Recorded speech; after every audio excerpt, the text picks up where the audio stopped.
وی د دې غرونو زه خو چونکې په سوات کې پاتې کېږم نو د غرونو علاقو کې په دې یخنۍ کې ګیا نه وي، واورې پروتې وي، نو هغې چې کوم دی نو د اوړي ګیا جمع کړي نو هغه اوچوي، هغه د څاروو له ورکوي.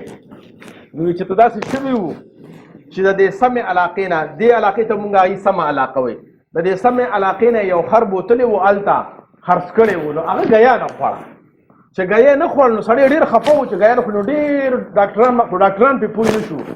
نو یو هوښیار سړي ورته ویل چې ګوره څه کار دی، ده ته شنې چشمې واچوی، چې شنې چشمې ورته واچوی نو ده ته به دا اوچه ګیا شنه ښکاره شي او خوراک به شروع کړي. همغه شانتې وکړه، شنې چشمې ورته واچولې چې خر وکتل چې دا خو شنه ګیا ده، بس فوراً یې پرې شروع وکړله او غونډه ګیا وکړه او بس خر چې کوم دی نو ښه موړ شو. نو کله کله مونږ چشمې واچو سم څیز راته غلط ښکاري، او کله کله مونږ د تعصب او د بدنیتۍ چشمې واچو او ټیک څیز راته غلط ښکاري.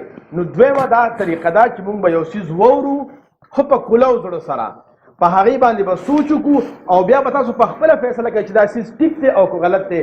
که ټیک دی نو فالو یې کوئ او که غلط دی بلکل یې چې ونه منئ.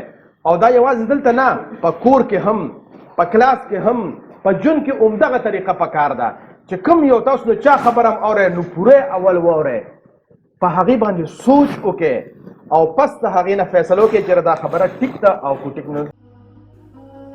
د خدای دپاره پښتنو ځانونه وپېژنئ، ستاسو دپاره خو به ځان له پیغمبر نه راځي.